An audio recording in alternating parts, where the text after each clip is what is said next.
Huge crowds are still gathering at the gates of Kabul airport, despite warnings by Britain and the United States about threats of a terror attack there. Military commanders say jihadis from the self-styled Islamic State group may try to carry out suicide bombings in crowds trying to get onto a flight. Those outside the airport have been warned to leave the area immediately. With that option being cut off, big crowds are also building up on the Afghan side of the land border with Pakistan. Let's get you the very latest from Kabul. My correspondent Secunda Kamani has been talking to people there desperate to get away. Well, I was there at the airport yesterday, still huge crowds of people turning up, and we're talking about whole families here. I saw elderly women being pushed along in wheelbarrows because they were unable to walk, small children being carried by their parents. Many of the people said they'd been camped outside the airport for a number of days in dire conditions. A lot of them had no permission to board any of the evacuation flights, but were so desperate to leave that they just turned up anyway in the hope that somehow, if they showed documents proving that they'd worked with international forces or foreign charities or foreign embassies, they'd somehow be allowed to go through. That won't be the case, of course. And the huge crowds there of people without permission, making it all the more difficult for the handful who do have the correct travel documents to be able to make it through. Now, the Pentagon says around 10,000 people are still waiting at the airport to be evacuated as the US military effort to evacuate all these people gathers pace. My colleague Graham Satchell has this report. Day after day for more than a week now, distressing pictures of Afghans at Kabul airport desperate to leave. Now a new warning from the British and American governments who say there is a high threat of a terrorist attack here. The advice: do not travel to the airport. It means a hugely difficult operation to get people out has just got worse.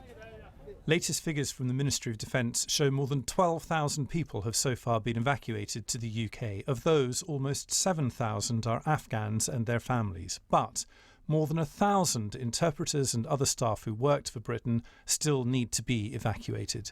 The BBC has spoken to one former interpreter now hiding in Kabul, terrified of being discovered by the Taliban. If I'm left here, I will be killed by them as soon as they find me. So it will be very important for me to get as soon as possible to the UK, because I worked for 3 years with the British forces, and so the Taliban will never, ever leave me alive. Overnight, another plane arrives at RAF Brize Norton in Oxfordshire. On board, the lucky ones who've made it. But this operation is time limited. Officially, the deadline is next Tuesday. In reality, the window will close before then. It will take at least 48 hours for British and American troops to manage their own departure. So a plea from a former military commander in Afghanistan. Please, don't leave them behind. Now, in the time that's available, the next 5 or 6 days, don't close the gates.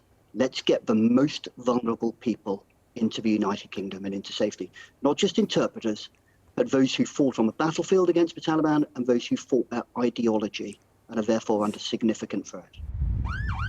The Taliban control the streets of Kabul and decide who gets out. With the new advice to stay away from the airport, there are now serious questions about how this operation will end and how many more people will make it to safety. Graham Satchell, BBC News.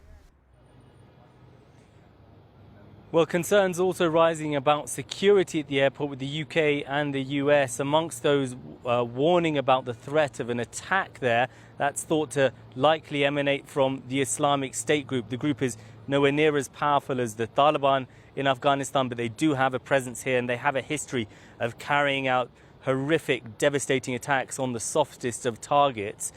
So many of these Western countries advising their citizens not to travel to the airport at the moment. The UK's Armed Forces Minister, James Heappey, had this stark warning. The reality is that clearly if we are asking people to move away, we are effectively also saying that reduces our capacity to process people. Now, you may well see footage of people who have ignored the advice and remained in the queue that we are desperately trying to protect by bringing them inside as quickly as we're able to.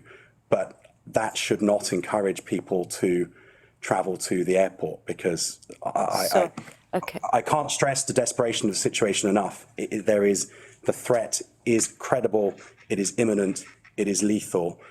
We wouldn't be saying this if we weren't genuinely concerned about offering Islamic State a target that is just unimaginable. Well, concerns also rising amongst regional countries about the effects of any spillover, either from the refugee crisis or from instability within Afghanistan. Pakistan, of course, one of those countries. Pakistan has long been accused by the West and the previous Afghan government of sponsoring the Taliban, of tacitly supporting their insurgency, though they've always denied that. Pakistan has also been a destination for many Afghan refugees, with millions already living in the country. We've seen large crowds gathering at one of the major border crossing points in Spin Boldak to the south of the city of Kandahar. Some Afghans being let through. It appears many others still waiting to get out. It's of course a little hard to get accurate information from the Afghan side because so many local Afghan journalists have now stopped working or have fled the country, concerned about their own security. Well, the BBC was speaking to the Pakistani National Security Advisor, Dr. Moeed Yusuf, a little earlier.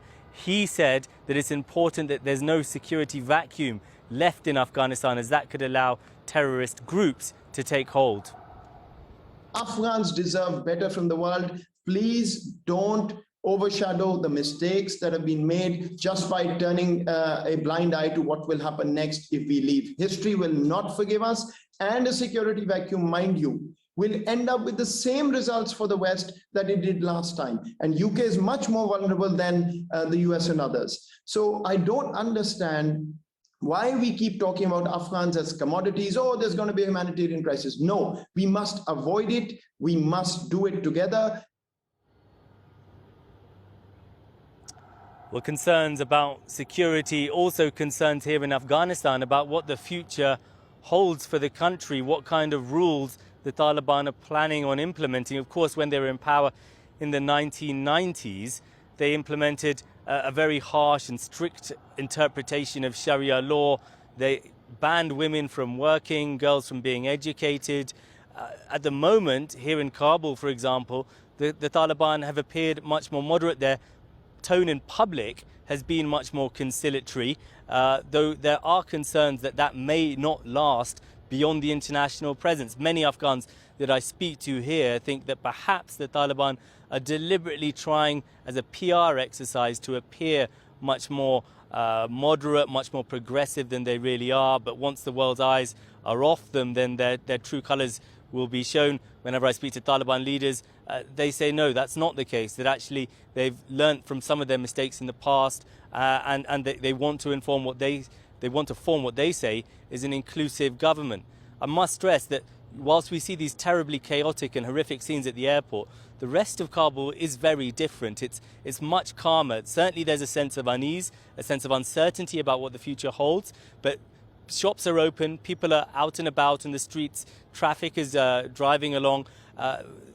Less people, in particular fewer women than usual, but still certainly not as chaotic as what we see in the airport. And it's quite surreal, really, to get your head around the differences, the stark differences between these two pictures of what we see in the airport and what we see in the rest of the country.